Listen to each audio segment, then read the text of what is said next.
Disclaimer, I'm not getting paid to say anything in this video. I'm just a weeb that likes this game. Okay, I'm gonna explain why Genshin is the best gacha game out there right now. First of all, have you seen the art? It's insane. I mean, like, I haven't played many other games, but dude, this game looks amazing. Also, if you haven't seen any Genshin gameplay, the combat is so fun and satisfying to watch. Like, just look.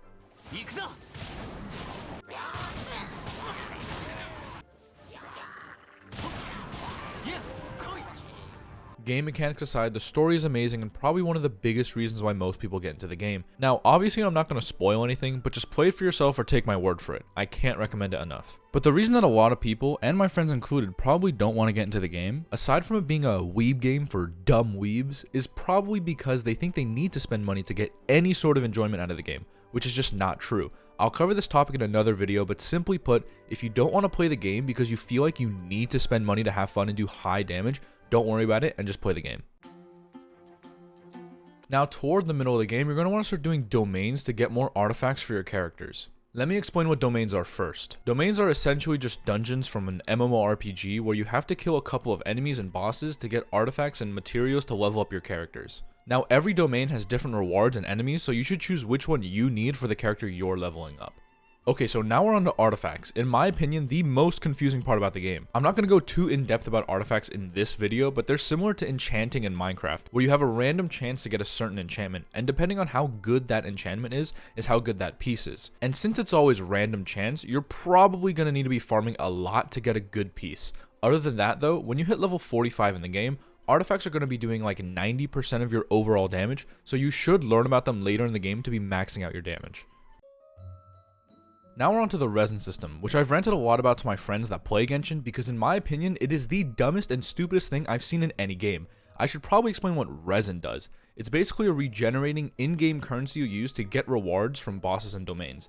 Not only does it have a cap of 160, it replenishes insanely slow. Like, you get one every 8 minutes, and everything in the game that uses resin uses a minimum of 20. So if you want to receive rewards from any domain or boss, you need to wait around 2.5 hours to get it, which is really stupid. The even dumber part is, you can't even really buy it with real money. If you really need resin, you can buy more of it with Primo Gems, which is the currency you get for spending real life money, but even then, you can only do it 6 times a day. Like, bruh.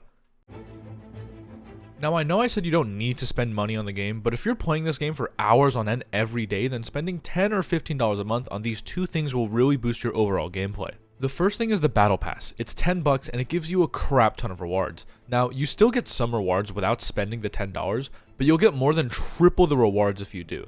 At level 30 of the Battle Pass, you also get to choose one of 5 exclusive weapons that are all really OP in my opinion.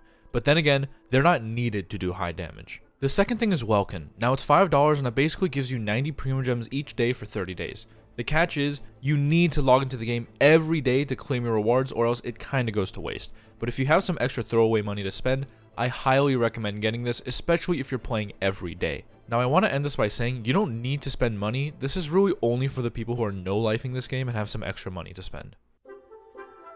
Now, we're on to characters. As of me recording this video, there are 48 characters in the game right now. A lot of those are limited time, which is kind of annoying because if you want a specific character, you're going to need to wait for that character to come back out again. Right now, there are 6 elements that you can play and all of those elements can react with each other to get another effect or increase damage. So, for example, if you hit an enemy with Hydro and then hit them with Cryo, it'll freeze and stun them. Pretty cool, right? Every element in the game has their own reaction with one another, which is another thing that's pretty hard to memorize, but other than that, if you just want to do high damage, you can just play any character, it's just a matter of how you build them.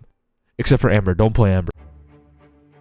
Toward the end of the game, most players do a special domain called Spiral Abyss, where there are 12 floors that progressively get more difficult. It has the hardest content in the game, and only the top elite players can complete it with perfect stars.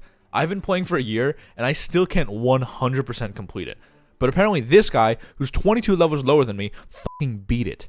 So I'm gonna wrap this up by saying Genshin has beautiful art, fun combat, a really exciting story, and so many events that get added to the game. I mean, while recording this video, oh, hold up, another event came out, give me a second. So my recommendation is you should get into the game, even if it's just a pastime. It's a great game to play with your friends and just chill. But if you end up spending thousands of dollars in the game, don't blame me, it's not my fault.